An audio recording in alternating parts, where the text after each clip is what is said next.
কথা বলেছেন বাংলার দ্বিতীয় আমির হামজা, আপনাদের এলাকার সন্তান মাওলানা সাজিদ আশরাফি। আল্লাহ পাক আমার প্রিয় ভাইয়ের কণ্ঠকে দ্বীনের জন্য, ইসলামের জন্য, কোরআনের খিদমতের জন্য কবুল করুন। চিল্লা বলুন আমিন। কোরআনে কারীম জানিয়েছে মানজালনা আলাইকাল কোরআনা লিতাশকা। হে নবী, এই কোরআনের জিকির আপনাকে আমি এই জন্য দিয়েছি যে আপনি মার খাবেন, হ্যাঁ প্রতিপন্ন হবেন, অপমানিত হবেন, লাঞ্ছিত হবেন, এর জন্য কোরআন দেইনি। লিতাশকা, কষ্ট সহ্য করার জন্য আপনাকে আমি কোরআন দেইনি, আপনাকে দিয়েছি কোরআন উপরে তোলার জন্য। ওয়ারাফা'না লাকা যিকরা, হে নবী আপনার সম্মান তামাম দুনিয়ায় শ্রেষ্ঠ মর্যাদায় আমি আল্লাহ রাব্বুল আলামিন রেখে দিয়েছি। বলেন সুবহানাল্লাহ। নবীজির নাম যে তামাম দুনিয়ায় শ্রেষ্ঠ মর্যাদায় আছে এটা বিশ্বাস করেন? এই সারা বাংলাদেশে বিশ্বাস করেন? আজান দিতেই বাংলাদেশের একদম ছোট্ট একটা দেশ, এই কক্সবাজারের টেকনাফ থেকে শুরু করে নিয়ে একদম পঞ্চগড়ের বাংলা বান্দা পর্যন্ত আমি দেখেছি আজান দিতে শুধু এই বাংলাদেশে 14 মিনিট সময় লাগে। জোরে বলেন কয় মিনিট?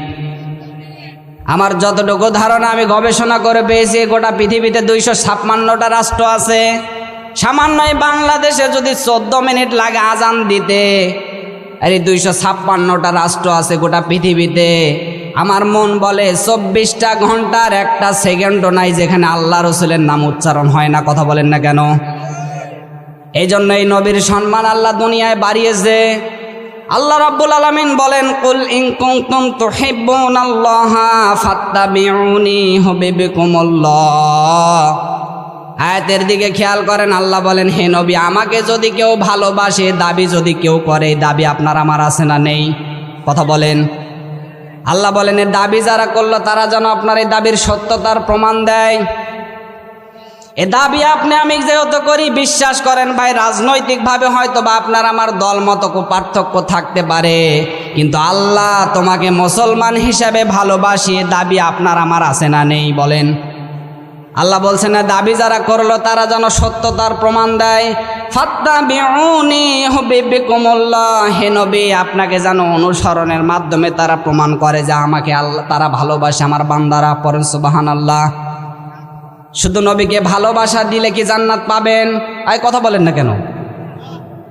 নবীকে যদি ভালোবাসা দিয়ে জান্নাতে পেতেন তাহলে সর্বপ্রথম নবীর আপন 2 চাচা আগে জান্নাতে প্রবেশ করবে। কথা বলেন না কেন?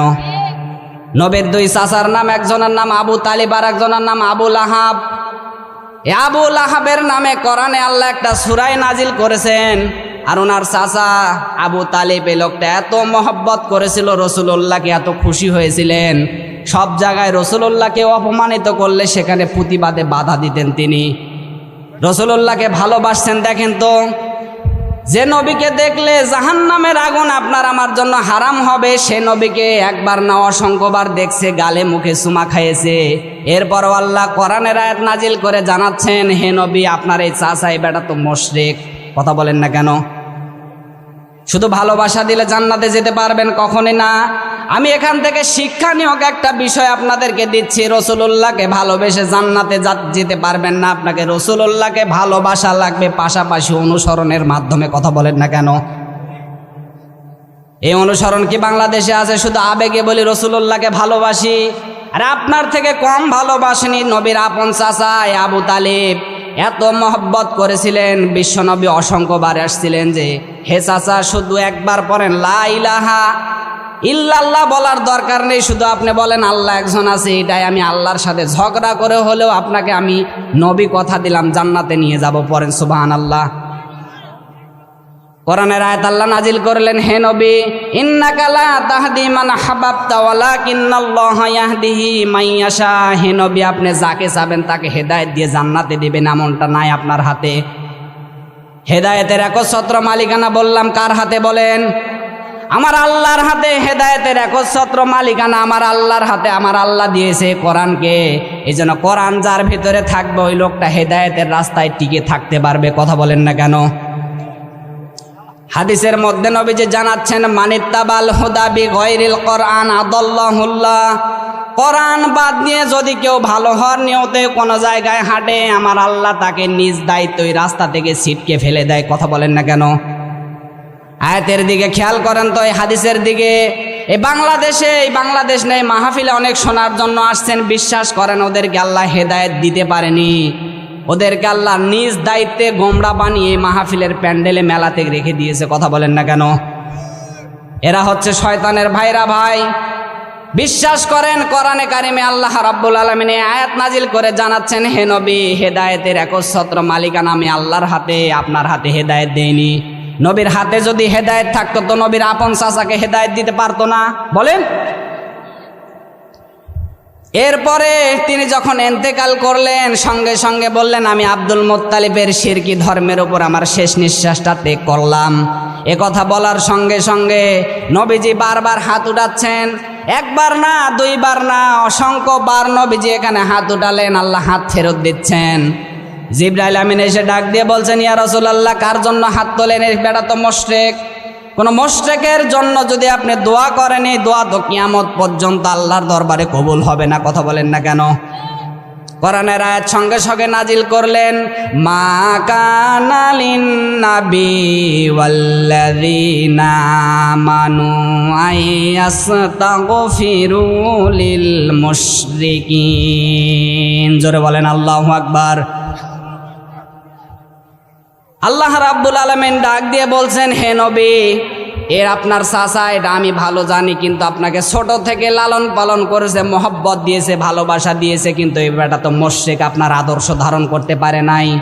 রাসূলুল্লাহর আদর্শ যদি কেউ ধারণ না করতে পারে, ওর ঠিকানা জাহান্নাম। আর কিছু লাগবে? বলেন।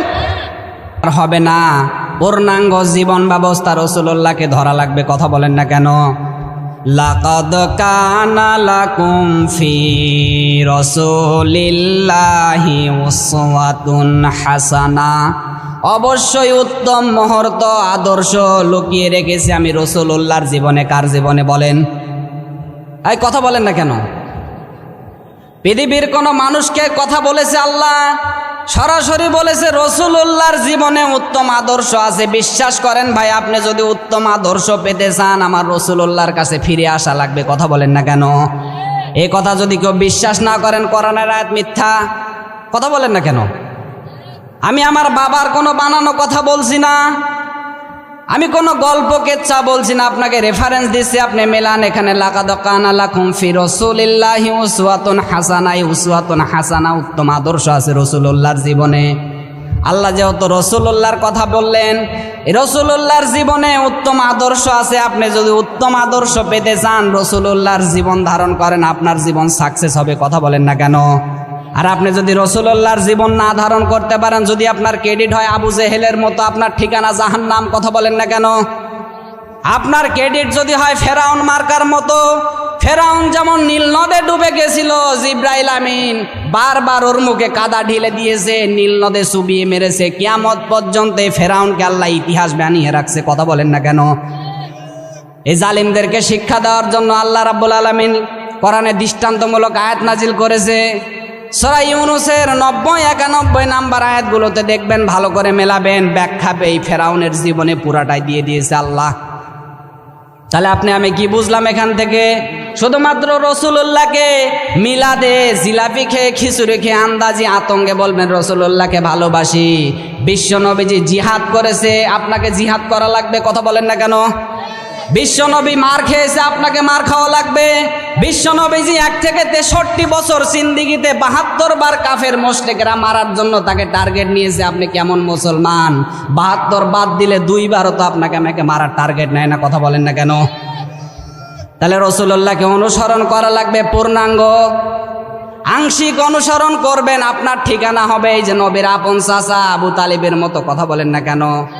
জাহান্নামের সর্বনিম্ন যে শাস্তি, হাদিসের মধ্যে এসেছে সর্বনিম্ন যে শাস্তিটা, এটা আবু তালিবকে দেওয়া হবে। কেন? তার জাহান্নামের জুতা বানিয়ে দেওয়া হবে তার পায়ে।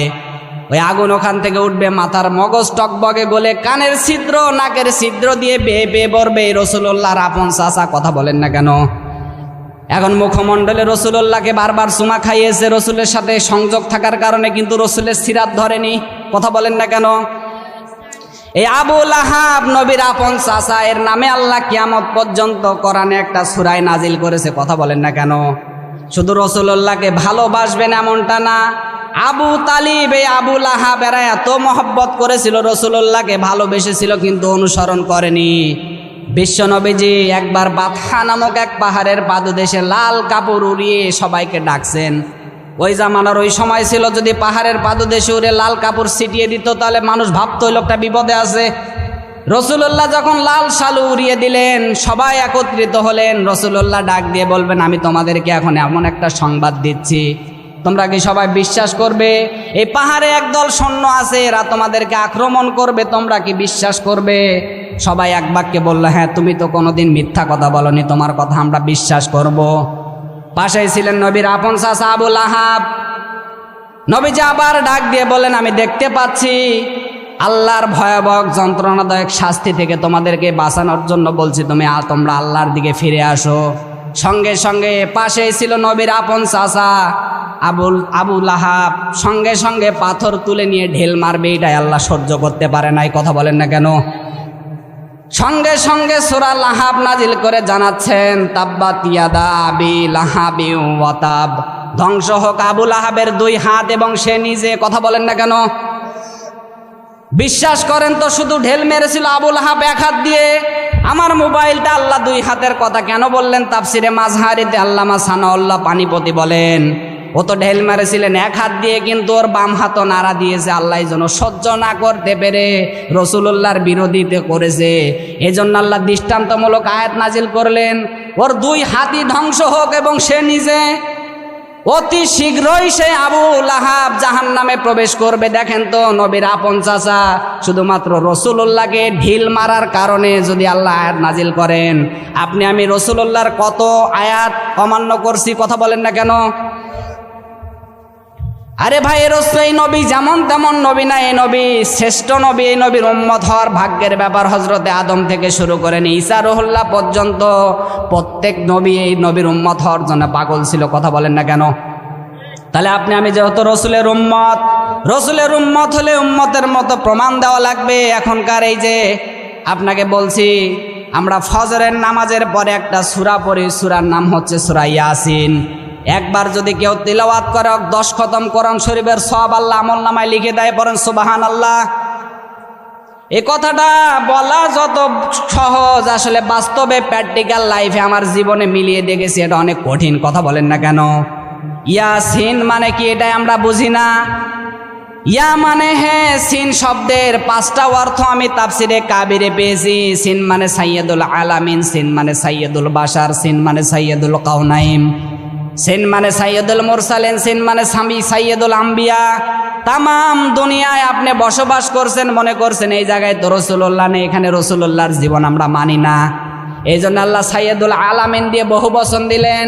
তামাম দুনিয়ায় যত মাখলুক আল্লাহ বানিয়েছেন সৃষ্টি, আলামিন দিয়ে গোটা বিশ্ব জগতে জানাচ্ছেন, প্রত্যেকটা জায়গায় সেক্টরে আমার রাসূলুল্লাহকে মানা লাগবে। কথা বলেন না কেন? বাংলার মুসলমান শুধু মিলাদে, জিলাপিকে, খিচুড়িকে, রাসূলুল্লাহকে মহব্বত দেখাবেন। এই মহব্বত আপনার ঠিকানা আবু লাহাবের মতো জাহান্নাম। আর যদি হযরতে আবু বকরের মতো আপনি জীবন ধারণ করতে পারেন, আপনার ঠিকানা হবে জান্নাত। কথা বলেন না কেন? আমি তেলাওয়াতকৃত আয়াত পড়েছিলাম সূরা ইউনূসের 25 নাম্বার আয়াত। সূরা ইউনূসের 25 নাম্বার আয়াত থেকে আমরা কিছু কথা শুনবো। আমি লিখেছি, কোরআন হাদিস অনুযায়ী কাগজের ইসলাম জমিনে কায়েম। আপনারা চান কি চান না? আগামীর সূর্য হবে কোরআনের সূর্য। কথা বলেন না কেন? আগামীর বাংলাদেশ হবে ইসলামের বাংলাদেশ, আগামীর বাংলাদেশ হবে কোরআনের বাংলাদেশ। কোনো নাস্তিক মুরতাদ রামবামের ষড়যন্ত্র এই বাংলার জমিনে ঠাঁই হবে না। আল্লাহর এই কোরআনকে পার্লামেন্টে যদি কারা কারা দেখতে চান, এখনই যদি ডাক আসে রাজপথে লড়ার জন্য, স্ত্রীর কাছ থেকে বিদায় নিয়ে মাথায় কাফনের কাপড় বেঁধে রাজপথে লড়ে বুকের তাজা রক্ত ঢেলে দিতে কারা কারা প্রস্তুত আছেন, দুহাত তুলে আমার আল্লাহকে দেখিয়ে দেন।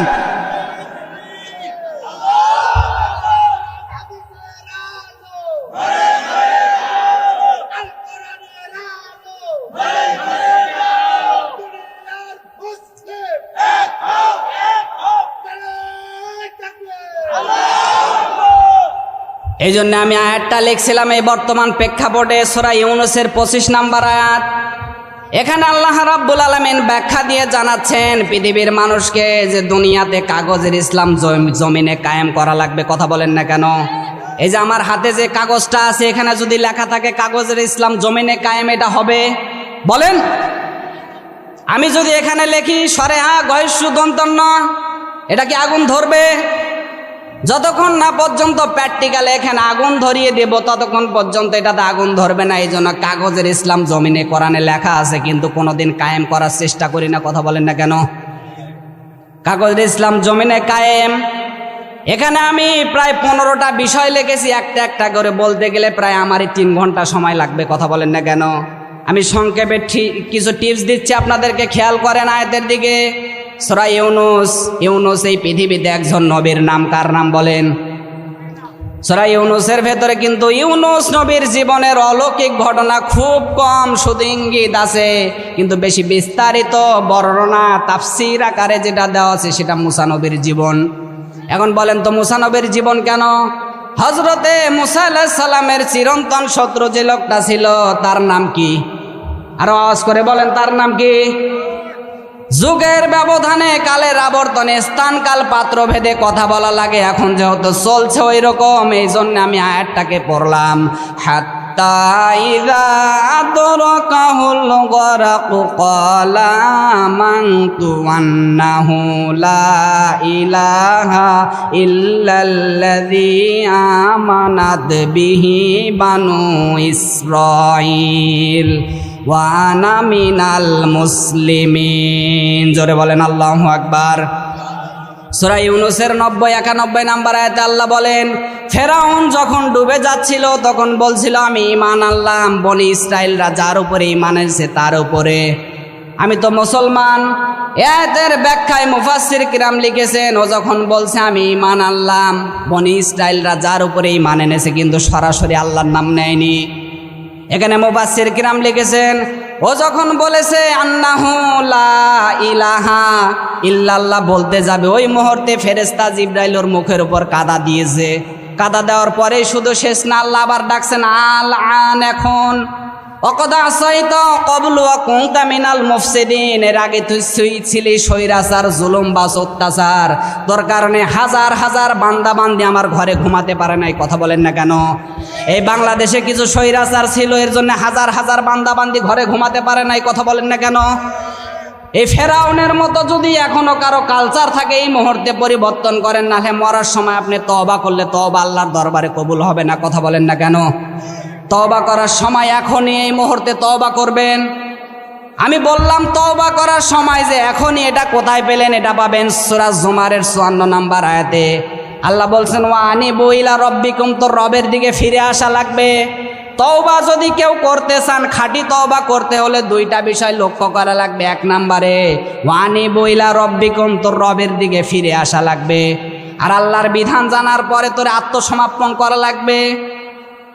মনে করেন আমি একটা মামলার আসামি, আমাকে ফলবাড়ি থানার পুলিশ অ্যারেস্ট করবে, খুঁজে বেড়াচ্ছে, আমি বিভিন্ন জায়গায় দৌড়াদৌড়ি করছি, মাঝপথে পাতারের ফাঁকায় আমাকে দৌড়াচ্ছে, আমি দৌড়াতে দৌড়াতে যাচ্ছি, ও যদি বন্দুকটা বের করে গুলি মারে, ওই মুহূর্ত পর্যন্ত আমি যদি হাত উঠাই, ওই পুলিশ আর কখন আমাকে গুলি মারবে না। কথা বলেন না কেন? আল্লাহ বলছেন আমি আল্লাহর রাস্তায় যদি তুই ফিরে আসিস, আমার বিধান জান আগে। পুলিশের হাত থেকে রক্ষা করার জন্য যখন দৌড়ায় আমরা ভাবি আমি দৌড়ালে তো আমি গুলি খাবো। আল্লাহর রাস্তাটা এমন রাস্তা, আল্লাহ বলছেন আমার বিধান তুই জানিস, এ তোর যে কালচার, তুই জাহান্নামে যাবি। বিধান জানার পরে যদি তুই আত্মসমর্পণ করিস, আমি আল্লাহ তোর তওবা কবুল করবো। পড়েন সুবহানাল্লাহ।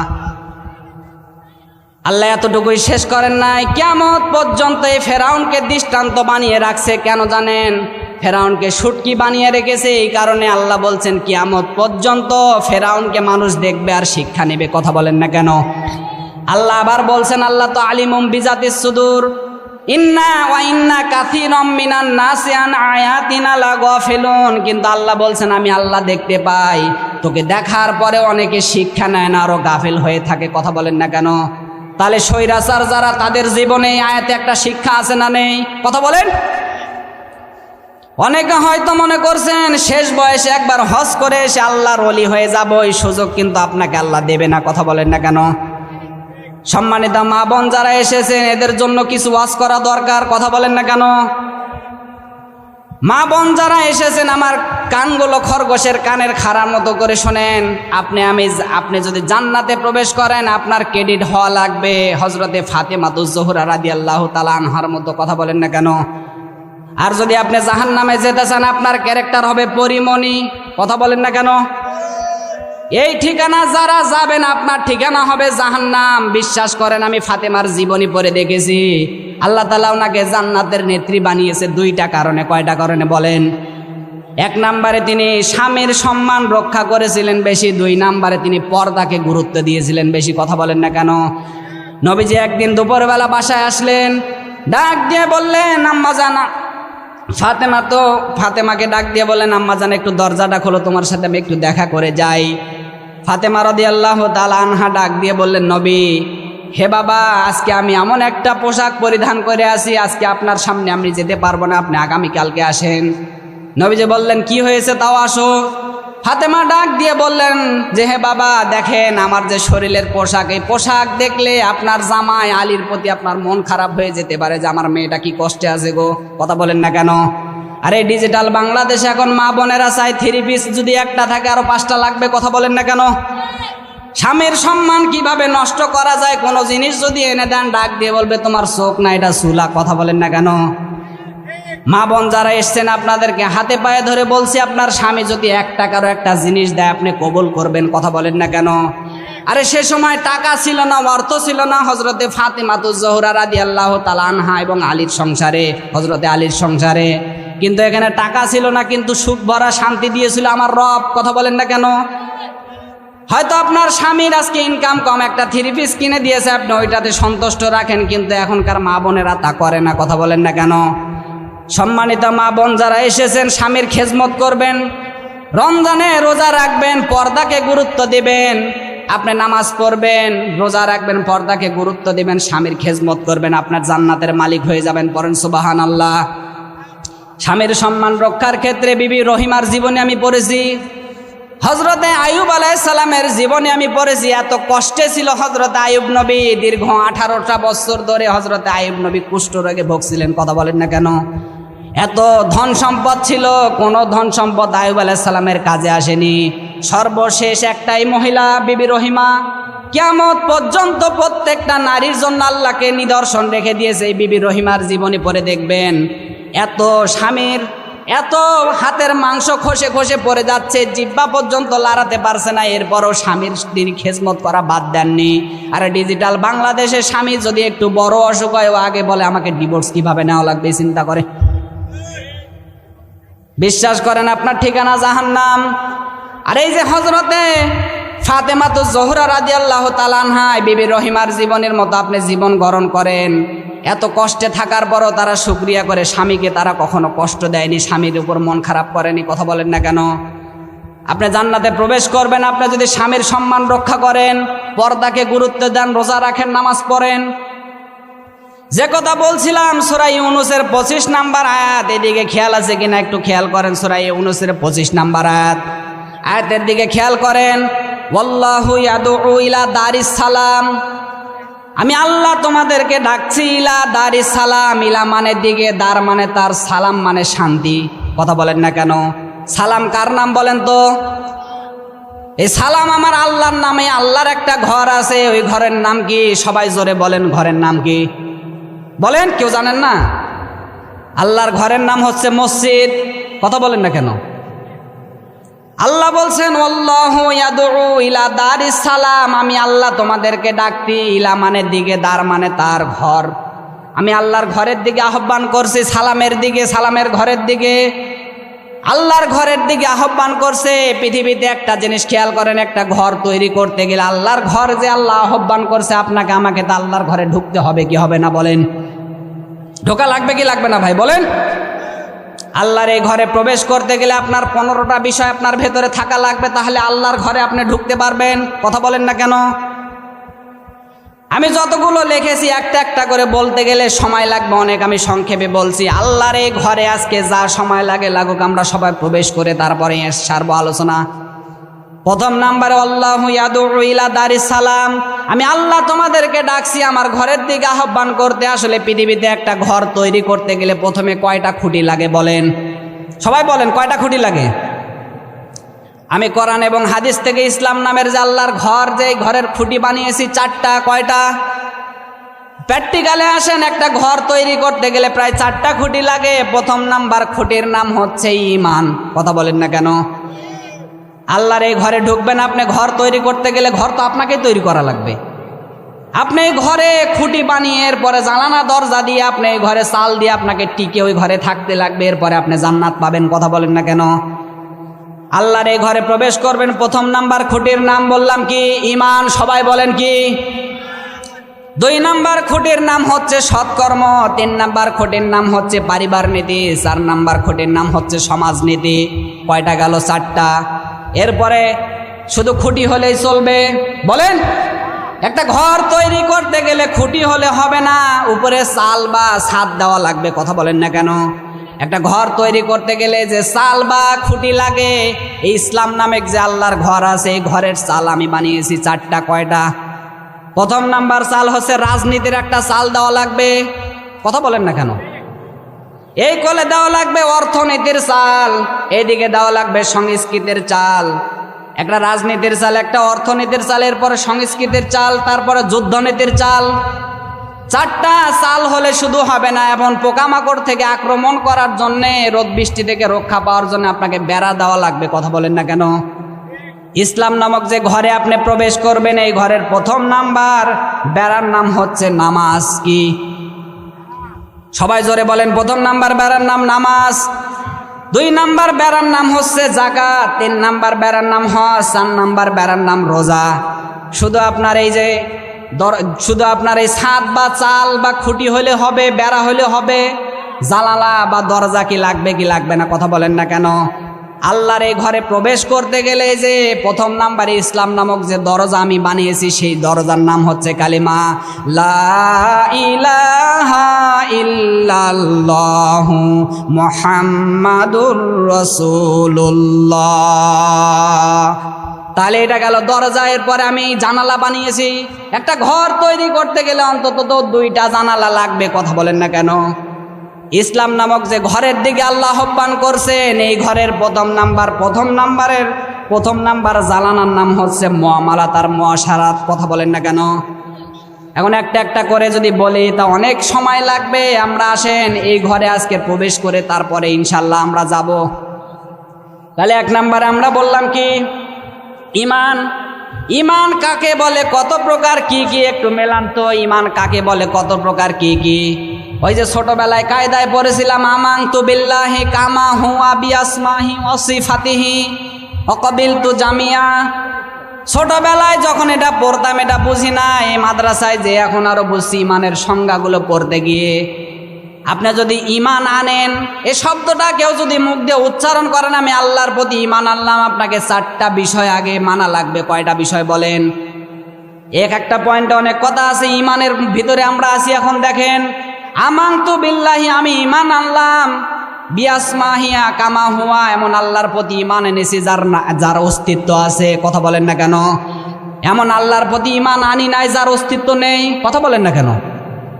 আমরা যে আল্লাহর প্রতি ঈমান আনলাম, এই আল্লাহর অস্তিত্ব আছে। কথা বলেন না কেন? কামা হুয়া বিআসমাহি, আল্লাহর শুধু অস্তিত্বই নেই, আল্লাহর নাম আছে। কথা বলেন না কেন? ওয়াসিফাতিহি, শুধু আল্লাহর নাম নেই, আল্লাহর এই যে নামের গুণাগুণ আছে। কথা বলেন না কেন? আল্লাহর নাম রাজ্জাক, তিনি রিজকের ব্যবস্থা করেন। আল্লাহর নাম খালেক, তিনি সৃষ্টি করেন। আল্লাহর নাম মুসাউবির, তিনি আকৃতি দান করেন। কথা বলেন না কেন? তাহলে খালেক, সৃষ্টি করার দায়িত্ব কার? কথা বলেন না কেন? সারা বাংলাদেশে এই 56,000 বর্গ মাইলের দেশে, টেকনাফ থেকে তেতুলিয়া পর্যন্ত এই গোটা বাংলাদেশে যারা বিভিন্ন মোড়ে মোড়ে ভাস্কর্য বানিয়ে রাখছেন, বিশ্বাস করেন আপনি কিন্তু এখন পর্যন্ত ঈমান গ্রহণ করেননি। কথা বলেন না কেন? এখানে খেয়াল করেন তো, ঈমান গ্রহণ করেননি কি জন্য? আপনি তো এখানে ঈমানের পথে টিকেই থাকতে পারেননি। আল্লাহর নাম মুসাউবির, আল্লাহর নাম হচ্ছে মুসাউবির। আকৃতি দেবেন কাকে?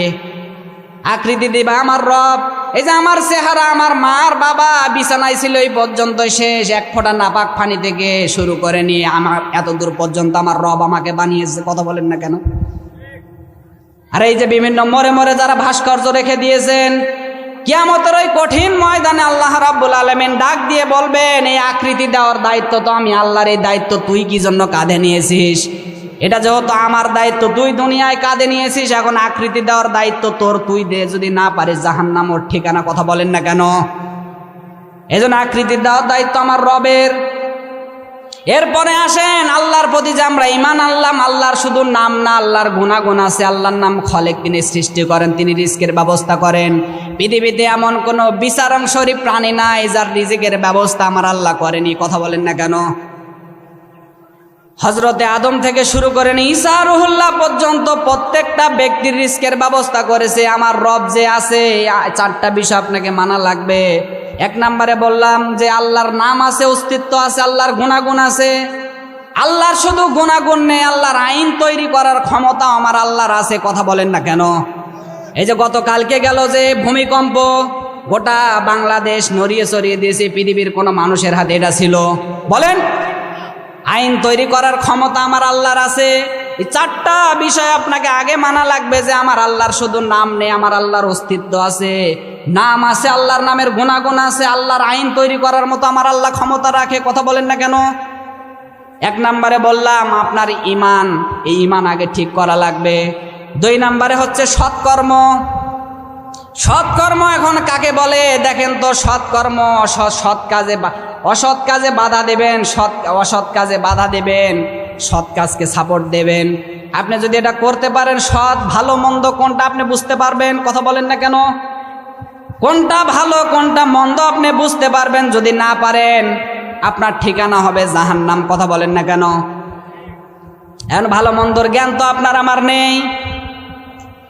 এখানে যারা অভিভাবকগণ এসেছেন সবাইকে বলছি, সম্মানিত মা বোন যারা এসেছেন আপনাদেরকেও বলছি, পৃথিবীতে সন্তান আসার প্রথম নাম্বারে 7 মাসের প্রথমে সন্তান পেটে আসার আগে নাম নির্ধারণ করবেন। কি করবেন? একটা ইতিহাসের একটা গল্প মনে পড়ে গেল। এই নাম এত বড় একটা কঠিন জিনিস। কিয়ামতের ওই কঠিন ময়দানে হযরতে মারিয়াম আলাইহিস সালামকে কিয়ামতের দিন ডাক দিবেন আল্লাহ পাক। মারিয়াম আলাইহিস সালাম মারিয়াম বলে, হাজার হাজার মারিয়াম সেই দিন যাবেন, দাঁড়াবেন। আল্লাহ পাক সেই দিন কারো উসিলায় মাপ না পেলে ওই নামের উসিলায় আপনাকে আমাকে মাফ করে দিবে। কথা বলেন না কেন?